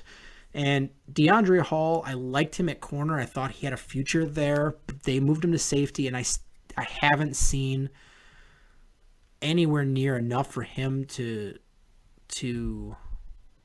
for me to understand why they kept a 5th safety and kept him. Yeah. Unless it's just that he's a guy that can play any defensive back position. Kind of the versatile, kind of good to have that versatile type thing. Yeah, that's the only reason I can see they kept him is because if you have an injury, he can step in anywhere. He could play safety, he can play corner, he can play slot. And plus, with the Bears, how so injured they are, I guess it is kind of a good thing to have a versatile player like that if you need to fill in quickly, if that makes sense. Yeah. I don't know. So I don't know what their thought process is, but that's just kind of a theory. But yeah, the defensive line was another one that was a little surprising. I figured Jay Howard was going to make it, but Akeem Hicks, Eddie Goldman, Jonathan Bullard, those 3 were locks. And they're monsters. Akeem Hicks is a monster. Yeah, Eddie Goldman's a monster too. And yes, he Jonathan is. Bullard has played very well in the preseason. Let's face it, they all looked great. And you didn't see a ton out of Jay Howard. You saw flashes. But then you saw the outburst where he got thrown out of a game for punching somebody in the head. And I'm guaranteeing that had something to do with him getting cut. Yeah, maybe just a thought. When it's a toss-up between him and Mitch Ryan, and Mitch Ryan's like a quality teammate, you're like, I'm just going to go, if it's apples to apples, I'm going to go with the guy who's the better teammate and doesn't give me headaches off the field or on the field. Yeah. But the surprise for me was Roy Robertson Harris was kept. And I know he played really well, but I figured he's going to be a practice squad guy. But they saw enough out of him to keep him on the roster. Yeah, that was some people were talking about that too. And yeah. I just looking at the overall roster, I'm not going to fully judge it right now because starting tomorrow, you'll see players that were cut today get picked up because there's something like, there's something along the lines of today, like 1,440 players that were cut that are going to be looking for jobs. So you're going to see a lot of rosters change over the next 24 to 48 hours. And I highly, especially considering that the Bears have an unusual and unorthodox breakdown of their players, that this is going to be the final roster. Yeah, right. And if it's not, or if this is pretty much the final roster, I'm going to be very concerned about some of these positions, namely as will many wide people. Receiver, outside linebacker, offensive line, and defensive line. And it's like you can't afford any injuries either, especially with the way it's constructed. Absolutely. I mean, I'm starting to like that some of the backup players, you feel that it's not a starter or bust, but they need to improve some of these starters. And I have liked the way Ryan Pace has gone about it, is adding top end talent and then churn the roster until he finds, depth players that he likes. Is if you're not happy with somebody, try somebody else at the depth positions and then keep adding top end talent. But we're getting to the point where I think this is the last year where anybody can be like, well, they're in the rebuilding process. This is the NFL and it has to happen fast. And this is the last year where it's going to be acceptable for them to not be competing for the division. Oh, I agree. Absolutely. 100%. And the scary part for me is that this is the last season that you have to do this rebuild, and you've got a lot of holes still left to fill. I know you just signed. You must be really happy with Charles Leno, but with the injuries, but with Kyle Long, that's got to be a scary one. Your wide receiver situation, adding another edge rusher, improving your defensive backfield. I think there's just a lot of holes that they still need to fill that, to be an upper echelon team. I got some breaking news right now. The Cubs division lead is now 4.5. Yes. That's good news. That is. And you know what? News. According to Twitter, it sounds like the Brewers missed a walk-off home run by just a few feet too. So close call. You know what? Close calls only count in horseshoes and hand grenades. So that's very true. This is a Cubs victory because they get the 4.5 game division lead. Yep, that's pretty big. But I mean, the Bears. I know a lot of people really down on that game against the Cleveland Browns, that fourth preseason game, and honestly, that fourth preseason game is the dumbest thing. It is that whole thing is a job audition for the last 5 guys on the roster. And that's nothing more, nothing less. I don't take anything away from it. My only anger about it is when Connor Shaw gets hurt. Why are you putting Mitch Trubisky back in? That was ridiculous. All you had to do was put somebody in to take a knee. That was ridiculous. So that's my concern is he's your future. You don't want to get him hurt by some Yahoo on the Cleveland Browns that's desperate to make this team, trying to make that one highlight reel play to make the roster. You don't want to see that. Put in a tight end or a running back and take a knee and just end it. You're down 19-0 in the worst, most meaningless football game of all time, the fourth preseason game. Could you imagine if something happened? Honestly, I would have taken one of their plethora of running backs that they had and run the Wildcat for the rest of the game before I put Mitch Trubisky back out there. Yeah, why not? Why not? I mean, people were asking about Glennon and Sanchez, why he put in Sanchez in there, and it sounded like he was slated like for sure, don't play, so whatever. But again, don't even put in a quarterback. I don't understand the thought process behind that. Yeah, absolutely. It's so infuriating. But the third preseason game, which I know it's cliche at this point, but it's the closest one of any of the 4 preseason games to being a regular season game. It's where It's your dress rehearsal. yeah, and that they played the Titans, which is it was a really good matchup for them because the Titans they're a team it's like a dark horse to be a good team, but they're not an upper echelon team like playing Seattle or Cowboys or Patriots or Falcons or somebody. It was a good matchup, and the Bears looked good. I loved what I saw all around. I mean, obviously the Cam Meredith injury was terrible to see, but boy, did that defense look good. The offense, Mitch Trubisky made some really good throws. Even Mike Glennon's opening drive, even though Glennon was okay in that game, he had a very nice opening drive. That was really good to see. It was nice to see him throw to wide receivers. No kidding. But you saw the running game look good. You saw a good left tackle on Tennessee have no answers for Leonard Floyd. No, he didn't.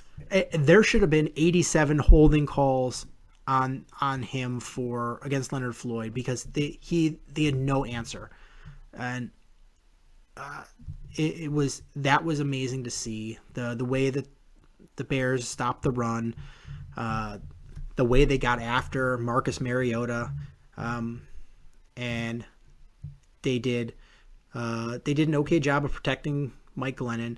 So I liked what I saw. I really did. The special teams was much improved. It was overall just a very, very solid game. And if they can play like that this whole season, I mean, they're not going to make the playoffs, but they're going to be a very respectable team. Yeah, and that's kind of what I was telling my one friend last night, what I'm hoping for, to see that kind of play, at least be a competitive team, be in the games. I think the Bears are capable of making each game a game, even if they don't win a lot of them. That's kind of what you're looking for overall. You're looking for improvement, steps forward, because on paper, the Bears do have a good amount of talent. Obviously, it's not nearly enough to be a contender, but they do have some good pieces. And if you keep them healthy and they're coached right and they're doing what they're supposed to do, then yeah, there'll be some very competitive games for the Bears. And I thought it was great because you could clearly see how frustrated the Titans were getting.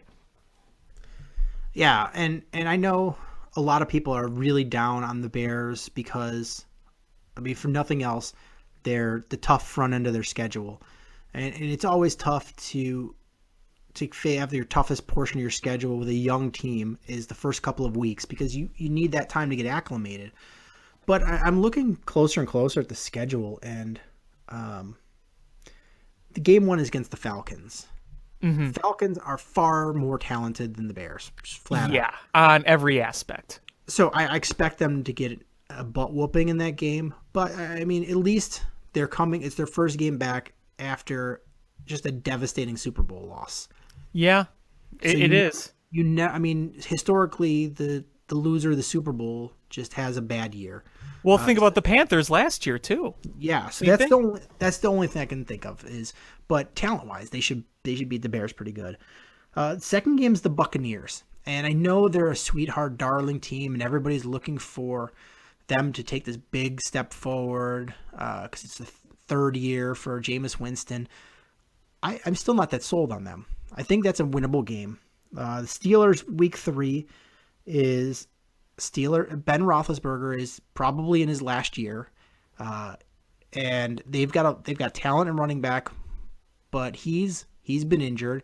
You've got a talented wide receiver, he's been injured, and you don't have the same team that strikes fear. And then you're the Steelers. You're going to have a very good team anyway, but it's not this elite team. So look, we've seen how good the Bears' run defense is, and if they could help neutralize the run and put pressure on old man Roethlisberger, then yeah, you can stay in that game. Roethlisberger is not anywhere near as mobile as he has been in the past. No. If you can put pressure on him and tighten that pocket, good things can happen. I mean, I'm not saying that they're going to win all these games. I'm just saying it's not as dire as you expect. It's the NFL. You can win any given Sunday. Week 4 is against the Packers. That's at least you've got that. It's in Green Bay. That's a tough one. Here's the thing. I have more confidence in them winning at Lambeau Field than Soldier Field based on history of the past decade. I'll be honest. Yeah, and then you get the Vikings, and it's not until that you get the Ravens after that is until you get an easy game. But then after that, the season does get easier as you get the Panthers, who we don't know we're going to get with the Panthers. You get the Saints, who have a high-powered offense, but they have no defense. If you can get that running game going, that neutralizes a lot of that offense. You get the Packers at home. You get the Lions. The Eagles are still in a transition. You get the 49ers. They're bad. You get the Bengals, and I don't think they're going to be good this year. You get the Lions again, and then you get the Browns, who are going to be bad because they're the Browns. And you finish off the season with the Vikings. So I don't know. I'm picking this in September 2nd. I'm going to say the Bears have 1, 2, 3,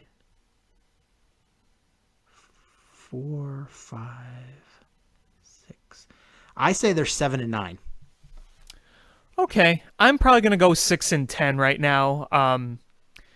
I think they're capable of winning 7, but I'm just going to go 6-10 for, just reasons based on history and how I always kind of underplay them a little bit now. I've been overplaying them the past few years. I'm like, I'll just kind of underplay them a little bit. And the way I always see every Bears season is every year, no matter how good or bad they are, they always have that upset win. Every year. You've noticed that. Yeah. And I'm just looking at it I'm going to go 7, and if they go 7-9 I think this whole city would be pretty thrilled. Oh yeah. Because of how bad they've been the last 5-6 years. Yeah, I mean their last 500 season was 2013, so it's been a few years. So it'll be a huge improvement, and I think if they get to 7-9, I think that is a huge stepping stone for going forward. If they win 5 or less games, I think the magnifying glass is going to start to be on Ryan Pace, and I would expect John Fox to get fired. Yeah, absolutely. I completely agree. Because I think that this team is more talented than some people give it credit for. Obviously, I know it's not a contending team, but you look at the depth charts, you look at who they have, there is some talent on this team.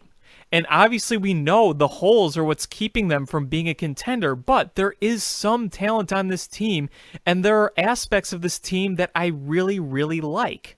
Now, also keep in mind that you got to question the injury factor, because last year they won 3 games when, 19 guys went on IR? I mean, that's ridiculous. And knock on wood, I really hope that that's not going to happen again. And the chances of that happening again seem a little slimmer, but, who knows? You never know. You just hope that, think about there's several games that they could have won last year with 1 or 2 plays wind up differently than they did. Absolutely. And then if you factor in even half of those guys that got injured stayed healthy, they could have been a much different season. So injuries, they're part of the NFL. It's how you overcome them and try to minimize the ones that you do get. And so it's a little bit of luck, a little bit of planning, and a little bit of coaching. And so you just hope that you have a better result as far as the injury front is this year than last. And it's starting off pretty bad this year with Carey and Meredith and Houston and who else am I missing? There's one other guy. But whatever. Those are the big ones. Yeah, so it's already starting poorly. Yep, and I just shake my head and ask why. Why do the Bears deal with just the most ridiculous amount of injuries? It just isn't fair, because I think last year, if that team mainly stays fully healthy, I think they could have won 5 or 6 games. I really do. Oh, absolutely. I mean, Tennessee game should have been 4 wins right there just by making a catch. Right. They One of almost 2 beat catches. Green Bay at home. Yeah, so there was definitely room to win a game here or there, but you know what is you take advantage of when you don't win there was no way you were in a position to get Mitchell Trubisky otherwise. Right, so we could be very thankful for those. We could be looking back at that dropped Bellamy sequence and really be thanking him if Mitchell Trubisky turns out. Yeah, I mean that's the thing. But I don't really have anything else more to say about this. I don't know about you. No, I think I've pretty much said my piece. Obviously, the next time we'll be talking, we'll have a season game under our belt for the Bears. And, it's kind of funny. Earlier in the show, I was talking about how worried I was about the Brewers. And though obviously nothing is set in stone, I think a 4.5 game lead now is pretty significant. Yeah, absolutely. So hopefully when we talk next time, the Cubs will have beaten the Brewers in the series and gained, so they're up by more than 4.5 games, and hopefully we're talking about a Bears victory. Yeah, that'd be nice. That'd be really, really nice. It's like no matter what the Bears are looking this season, game 1, week 1, the start, you always have that fresh start mentality, and how much you cursed them the last season and angry with them, you always come back the next year ready and excited for Bears baseball and see how long it takes to put you down. Yeah. But I think that's going to do it for this episode of Bill Swirsky Sports Talk Chicago. I want to thank everyone for listening. If you want to hit us up on social media, at ShyFanPat1 on Twitter, at Swirsky Sports, Facebook.com/Swirsky Sports, SwirskySports.com. Please hit subscribe on however you listen to podcasts, whether it's iTunes, Stitcher, YouTube. Share with your friends. And thank you guys so much for listening. Until next time, let's go Bears. Win against the Atlanta Falcons and bear down. Cubs win! What a lucky break! The good Lord wants the Cubs to win! We thank Ditka and God for all they have provided. Cubs win! Cubs win! Cubs win! Oh, I don't want her. You can have her. She's a Packer fan. She can't fit in my van. And she looks like Remember, New Yorkers, smoking crack is not legal on planes. Bears 31 to -7. The Bears. Oh, when the Bears go bearing